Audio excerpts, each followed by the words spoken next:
Okay, guys, today we are back with the Coach Trap podcast, and we are very fortunate to be joined by Gerald Woollatt. Just before we dive in to find out all about his journey into coaching, I want to remind you 90% of coaches and online businesses fail. My real question is to you is will you be the 10% that make it?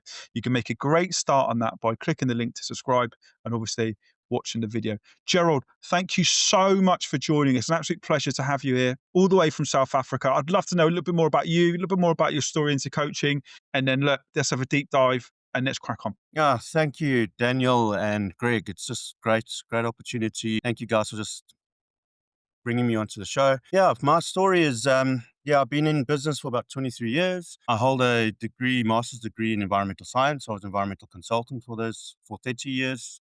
And basically what ended up happening with coaching, we started off with an ex-colleague of mine and two other employees. We started off very small. We grew the business to about 50 employees. And then as COVID hit, that's when all the little niggles started to come out. So we had our odd fights, and any sort of relationship you have, the odd niggles that, you kind of just gloss over. But COVID highlighted those sort of issues that we had with each other. And then trust started becoming an issue when we started working remotely. And I'm sure a lot of businesses kind of experienced that. And then my business partner and I fell out, and unfortunately. So we were quite successful up until that point. Great friends. I mean, we were friends for 30 years, studied together, worked together, started the business together. But unfortunately, the trust just was there, and it broke down. So from my side, I was doing a lot of the trying to do a lot of the sort of admin, HR sort of stuff, performance management, and trying to get the culture of the business going and getting it a high performance sort of culture. And in that, there was an unwillingness to change. There was that kind of, we hit that speed bump where we said, people, they want to change, but do they want to do the hard work? And that's kind of where it came to a head. So I decided to leave, and then they paid me out. And I basically said, okay, what next? And through my journey, my wife being a therapist, she said, why don't you do coaching? You've got so many years experience. You've got the science background, you've got the entrepreneurial background. And it was a nasty experience on the board. The board was toxic at that stage. So I said, okay, cool, let's have a look. I've always been interested what makes people tick. So let's look at the coaching. And then because I was from a science background, the neuro coaching kind of intrigued me to understand why we do the things we do and what motivates people and what stops people from doing what they want to do. So I did that basically last year. I ended up becoming certified as a neuro coach. And then we launched the brand, our coaching business with her therapy business. So our ultimate dream is to be a therapy hub that helps people coaching, tutoring, and basically just reach out because there's very limited resources in South Africa. So I'm based in Johannesburg. And so we want to collaborate together under the brand called Hambanati. And Hambanati is actually a Zulu word that we came up with. Hamba meaning journey and Nati meaning with us. So it's journey with us. So there's a whole brand that we put out there. And really where I'm wanting to go is help others like myself. A lot of business owners, executives are on their own. The leadership, I realized when the proverbial hits the fan, you're on your own and the knives come out. I'm quite interested in psychological safety at board level for entrepreneurs, helping them out when things do go kind of pear-shaped, and what can they do? How do we help them through that and understand the barriers to why they're not achieving what they want to achieve? So that's kind of the premise for where I'm wanting to go with the business. Wow, I love that.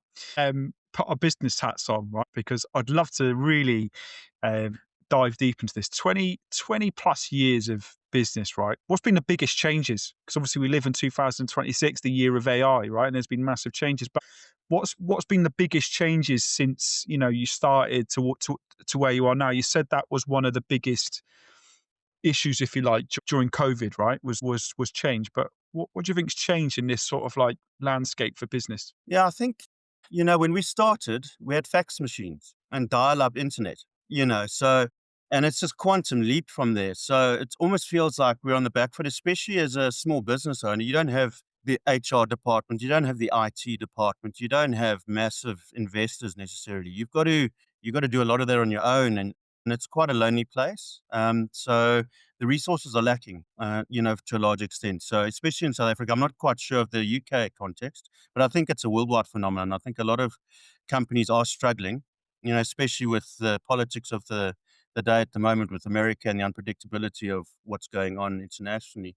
So I think it's a tricky space because there's no clear right or wrong answers. So you've got to deal with a lot of uncertainty. And AI is just, I mean, what was it, 2 years ago? You kind of heard of AI. Now all of a sudden it's everywhere and you can't avoid it. It's just kind of exploded. And if you're not on the bandwagon, then you kind of felt like you're not welcome to the party. So I think AI is critical. And I did have a bit of a fear to AI. I think it's natural change, but I've definitely I'm using it and it's not become this kind of unknown sort of, what is this, sort of fear. I've actually embraced it and it's actually helped a lot in terms of just the admin side of things and polishing some of my articles, helping with that sort of stuff. Yeah. Yeah, which is amazing. Just before I pass you on to Dan, you said something about AI, which was really interesting. We live in a world of AI. There is no getting away with it, whether you're, a small business owner or a big, owner of a massive company. It's everywhere.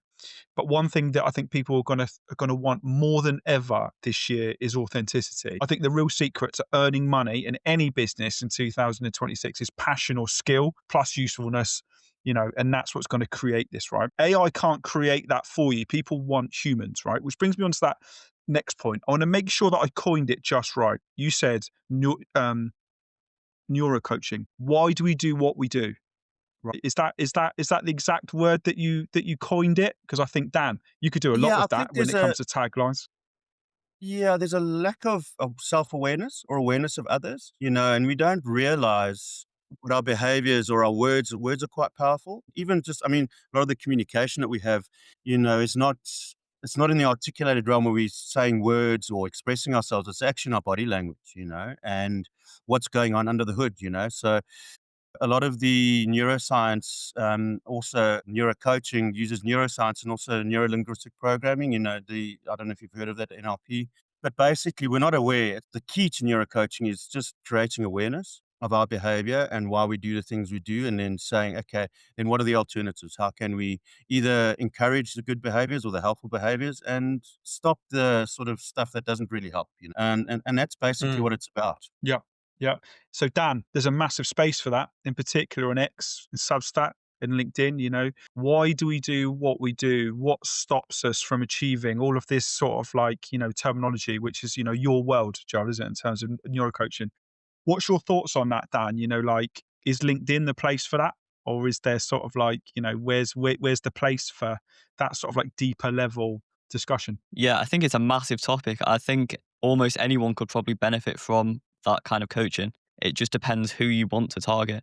So if you could imagine your ideal client and kind of what problems they're going through and what you solve for them, what would that be? Would you say, Gerald? So there's a couple, and I'm struggling a little bit with that because I can see it on a one-to-one basis because the neurocoaching can help with business as well as private, any sort of aspect of life, any sort of relationship kind of situation. So my background as well is I've also got a neurodivergent child with health issues, and we've gone through a long journey with he can't be disciplined or communicated with like a normal person. It's not that there's something wrong with him; he's just wired differently.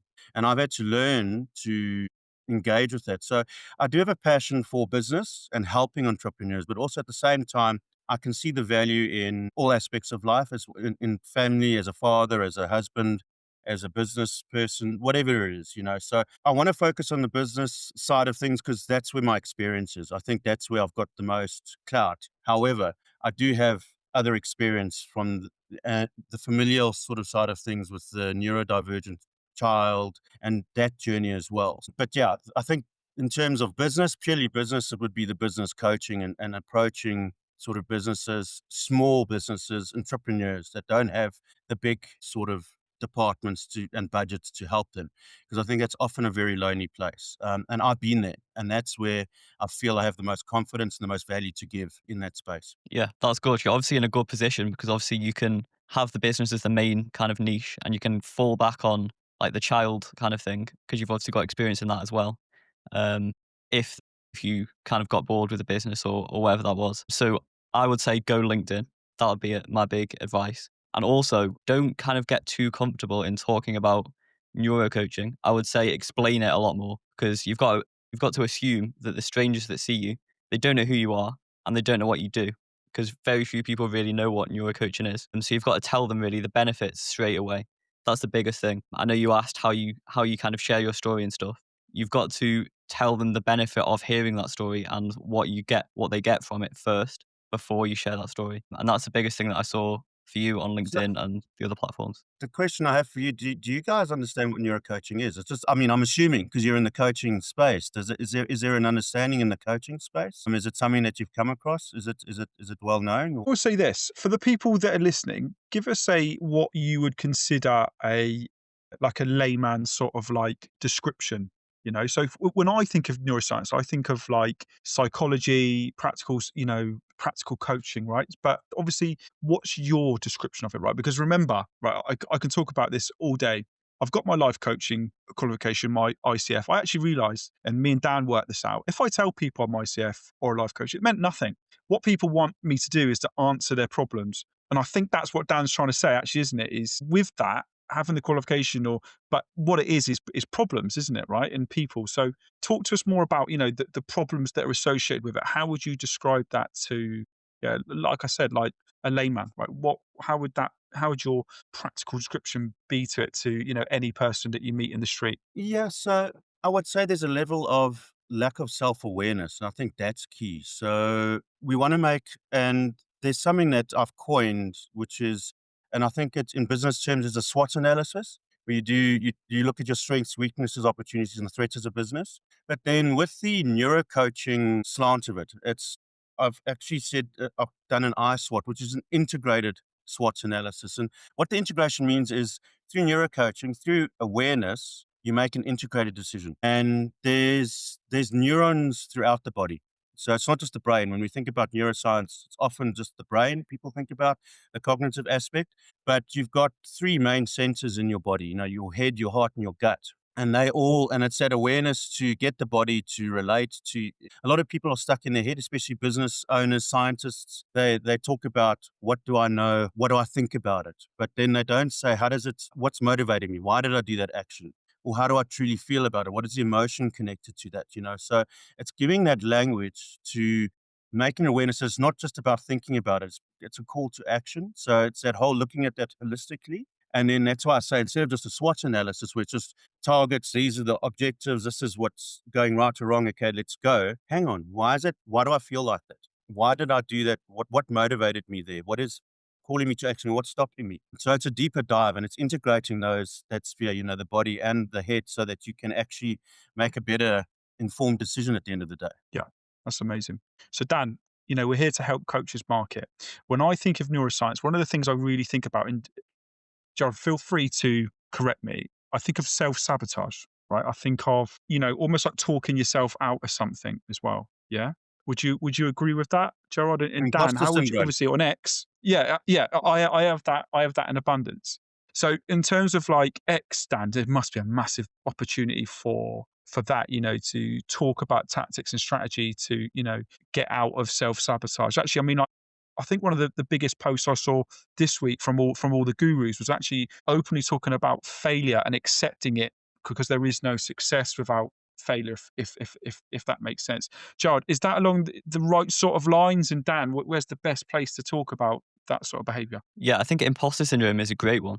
Because obviously everyone knows what imposter syndrome is, and they know that if it can be solved, their life will benefit from it. It'll get better. Like I wouldn't post about how I'm a personal branding coach, because people know what personal brands are, but they don't know the benefits of it. So they don't really care, especially when they don't even know who I am or what I've done. Whereas if I was to say like, I'm going to help coaches never worry about getting the next client ever again, the coach is going to be like, wow, okay, I'm going to listen to this guy. He obviously knows what he's doing. And they're going to learn more about that personal branding and coaching. And it's kind of the same as you, Gerald, is talking less about the neuro coaching and more about the benefits of it, the imposter syndrome, the sub niches within that, are going to resonate a lot more, I think. Yeah, that's it. That's it. And I think in 2026, actually, I was looking at the biggest trending questions being asked in personal development this week, right? And the biggest one always, every single year, is burnout. We all know that that's a cliche, but there were some others that aren't so clear, right? Digital dating, screen overload, worries about AI taking jobs, right? And diet, right? A lot of those fit into neuros. You even talked about your gut, yeah? diet for sure, overload in terms of like, using screens and feelings associated with digital dating and maybe not quite being comfortable. All of that actually fits within neuro coaching, doesn't it? Like the self sabotage, the understanding, the feelings that are associated, but just worded slightly differently. And obviously, Dan, what people search for are problems. What they don't search for is an NLP coach, do they? They don't search for a dating coach. What they search for, they go into Google and they say, how to do this or how do I get over that? And actually what we have found is less people using Google. They're using ChatGPT or they're using Claude. And to show up on that, it's Reddit or LinkedIn articles or whatever it is. But I know I was off there on a tangent, but Dan, what's your thoughts on that? Obviously, all the problems that you can associate with, you know, his niche. Where's the best places to find this? What's the sort of questions that people will ask him? Yeah, it's a good question. And like you said, you've kind of nailed a lot of them.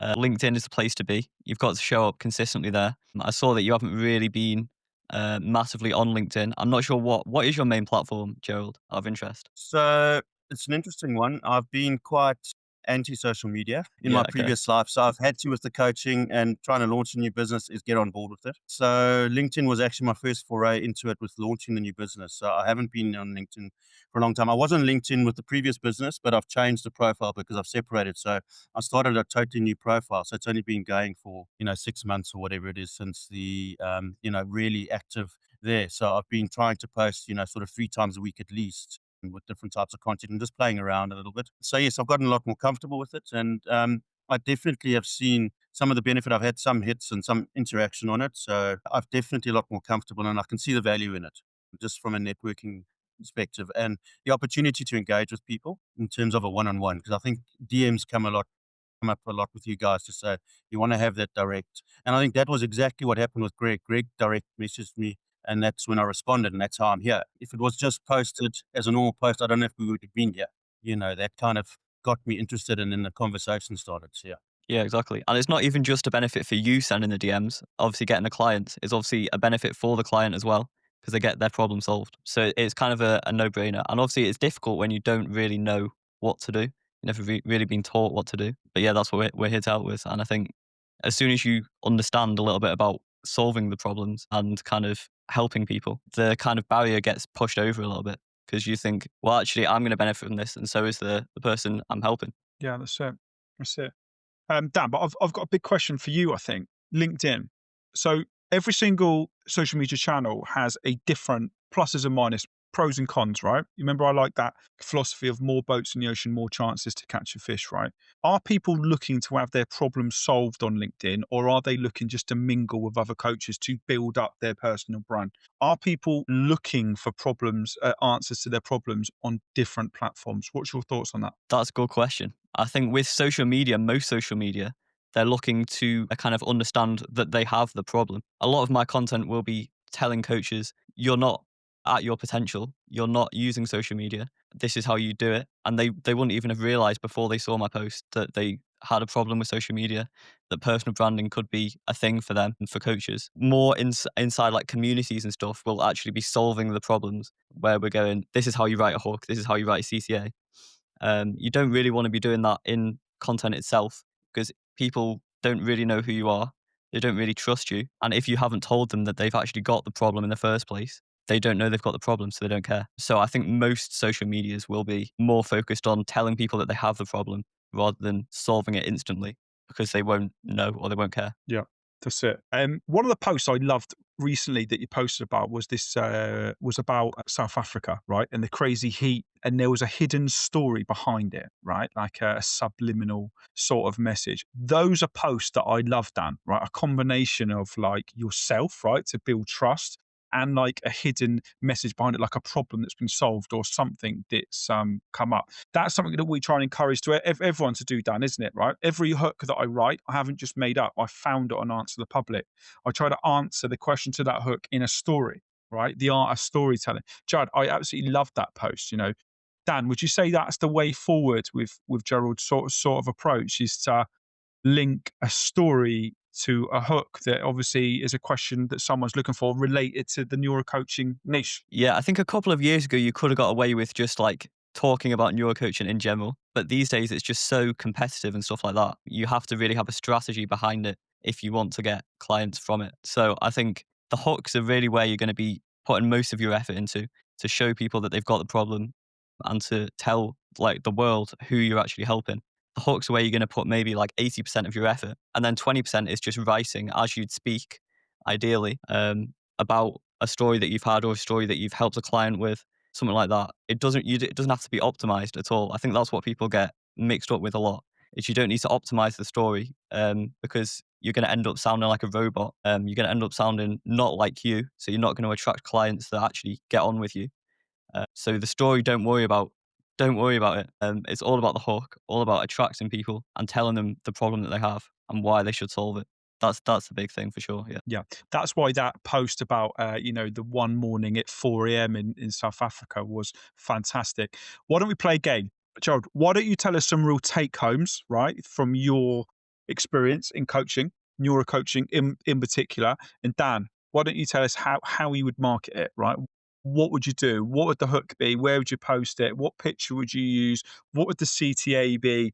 All of that sort of stuff, right? What keywords would you associate? Everything that goes into it. So, Gerard, tell us a little bit more about, like some real take homes, from your own coaching, the real benefits of neuro coaching. So I think people tend to have labels. So they tell themselves a story. So we're talking about stories. So often we don't have all the information. We see a good example is we see Trump on the news, but then we immediately have got a frame of reference. We all have a frame of reference for the world. And I think that's what people don't realize. And the social media, what I've realized, it's very, it's isolating. So, and if you go into the bubble of going down a rabbit hole into whatever posts that you're looking at or links, you end up reinforcing your narrative, and then you become more and more isolated, and the internet or AI is going to tell you what you want. And I think the great power and what I've realized is that people are they're not as aware that that's happening. Kind of, it's almost a self-fulfilling prophecy. The power of neurocoaching is just a soundboard, someone just to ask a question and say, okay, so question the label or question the thought pattern. And often it comes out that they don't know. It's an assumption or it's a story they've told themselves. They actually don't have the facts. So I think what I really like about neurocoaching is that it gets to the nub of the issue of why we do what we do, what motivates you. And sorry about them having a massive storm there. So That's crazy. the rainy season. Wow. Yeah, a lot of Wow. That lightning. was insane. So you can hear me all right. Eh? We haven't lost internet. Yeah, that was Yeah. Yeah, so I think it's not just self-awareness. I think there's a lot of that's where self-help comes up short. There's a connection between and it does cross over onto therapy, but the coaching is more, it's present, it's problem-based, it's forward-thinking, it's looking at certain scenarios you want to basically have help with. But we often don't know, you don't see the wood for the trees. So it's helpful that's where self-help comes up short, where, there's so many books. You go into a bookstore in South Africa and it's just the half the bookstore self-help sort of stuff.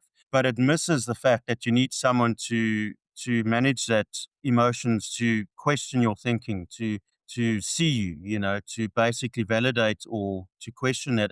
And that's the big power of coaching, is just to have that insight. And I think that is really the game changer, because we all have blind spots and we don't know what we don't know. And it's just in a curious, gentle, non-judgmental way to just get people to think a little bit differently or see someone else's perspective. And that can be revolutionary. Yeah. So Love that. I'm thinking already a hook for that. I would say something like most of your thoughts on even your own. And this is why it's the biggest bottleneck of your business. And then you go on to say in your LinkedIn post about how your decision making is impaired and stuff like that. And it's actually costing you revenue to not get you this neuro coaching. Something like that is going to be a great LinkedIn post. Obviously, as I said, don't worry about like optimizing the actual story itself. As long as it's as concise as possible and it's as kind of problem solution focused as possible, that's all good. But yeah, a hook like that, something like that would be ideal, I would say. That's it. That's it. I absolutely love it. So, yeah, the idea of the art of storytelling, and to answer someone's problem during it, I think is one of the ways forward. Gerald, do you have any more questions for me or for Dan, or anything about the coach trap, or anything that maybe would help the listeners? So yeah, from a practical point of view, it's knowing, and I think you mentioned it as well, imposter syndrome. Do I have what it takes? And I think we've got to question ourselves, and I don't think we should let that hold us back. But in terms of just some practical help, things like, is LinkedIn Premium worth paying for? Because what's happened in my coaching business, I've got links and it keeps sending me marketing material to say this person's interested in some sort of coaching, but you can only unlock it if you're a premium subscriber. My question is that worth being a premium subscriber? I don't know your thoughts on that in terms of, paying for those sort of services. Yeah, What's your that's a thoughts, good Dan? question. Obviously, LinkedIn is going to try and trick you into buying it because they get more money from it. I would say if you're not at the kind of level where you need to have it, so if you're not posting every day and sending, 20 to 30 DMs every day, you're not going to need it to unlock more DMs, if that makes sense. It's not going to like help you. It's not going to boost you in the algorithm or anything like that. It's just a case of it's going to allow you to send more DMs and more posts and stuff like that. It's not kind of going to just magic leads up for you. So focus on the content first, I would say for sure, and then potentially in a couple of months, it could be something worth doing. It's a really, really good question. As a coach, Dan, there are so many apps, so many subscriptions that you think you have to go. But actually, sometimes when you take it right back to the bare bones, maybe not essential, maybe not 100% essential. We have a different opinion on X Premium though, don't we? And having the blue tick, I think that's essential. But I think it's about $8 a month or whatever it is. So I think you need that one. But any more questions related to that? That was a good one. Are you asking me? Sorry, I missed that. So there was just one That's all thing. right. Yeah. No, another question I had is, you state a problem, right? And you've got a story out there. So why choose a neuro coach? This is the thing, so the differentiation, I think that's probably important, but I don't know if I've done that well enough, or what's the best way to differentiate, or why would someone choose you over someone else in terms of that, that sort of qualification or experience? Yeah. Yeah, I think only you can answer that really. Obviously, you know, obviously a lot more about neurocoaching than we do and why you should have it. And I don't know what Greg wants to say something. I have an answer for that. Okay, so if you think about your tagline, if you think about the rules of attraction and how many people see you, I think that your answer to your question fits into that. You need to be the person that someone thinks about late at night, right? When that thought's at the back of their mind, how do I solve this problem? What do I do? The only way that you be that thought at the back of someone's mind is after they've seen you 6 to 8 times and about 7 hours of content. About 7 hours of content. That's newsletters, that's Instagram reels, that's everything. You have to be the person that they think about will automatically solve that problem. And Dan, that's what companies nail, isn't it? Is when they think, oh, I have to, in the UK, for example, if you want to do some DIY in your house, you go to B&Q. Actually, there's loads of DIY places, but you automatically think of that because of the adverts and the way it's placed, right? Dan, what's your thoughts on that? But that's my ultimate sort of answer, is to consistently answer the problems, and you'll be surprised. I think Google did a research project a few years ago. 7 hours, 7 hours, right? So that is just being consistent over again. That is the difference between, a neuro coach or whatever coach is just showing up regularly, being consistent. Dan, what's your thoughts on that? Yeah, I'd agree. I think that's the difference between small brands and big brands is the big brands are associated with the problem they solve. And that's why we're so obsessed with the problem solution thing. Is when you are associated with that problem and people think, I'm going to go to Gerald for that, it's pretty difficult not to have clients, if that makes sense. Yeah, definitely. Percent. That's it. And that also brings me back to one small problem, is don't overcomplicate it. Don't over niche. Don't have a real broad spectrum. Really narrow it down to what it is that you can really, really solve. Dan, that's the big thing that we did, wasn't it? It's why our tagline is so specific. It's why my niche went from being a life coach to something a lot smaller. To be the person who can answer that question. That is the answer to your question, child, is to be the difference between yourself and another one, is to show up consistently and be the person that they think about. Like I said, that those lingering moments late at night. Guys, thank you so much for joining us. Gerald, an absolute pleasure to have you here. Where's the best place to find you? So for anyone who's listening to this, where's the best place to find out about you and your coaching? Yeah, thank you, Greg, and Daniel. Thank you for your time. It's been an absolute blast. I've really enjoyed the time together. Yeah, so where you can find me is on LinkedIn. At Humbanati at LinkedIn, or Gerald Woollatt. You basically Google that and you come up, or you go to the LinkedIn profile or the website as well, humbanati.co.za, and then you can go from there and have a look. Yeah, so I'm also on Facebook and Instagram, but the main platform where all the articles and everything is on LinkedIn. And if you want to DM me there, you're more than welcome to. All the contact details are there. Great stuff. Anything else you want to add, Dan? I think we've kind of covered all the questions that you had before the podcast, Gerald. So I think we've had a good one there. Yeah, for sure. That's it. Guys, thank you so much for joining us. And for you guys that have been watching or listening, whatever you do, don't fall into the coach trap.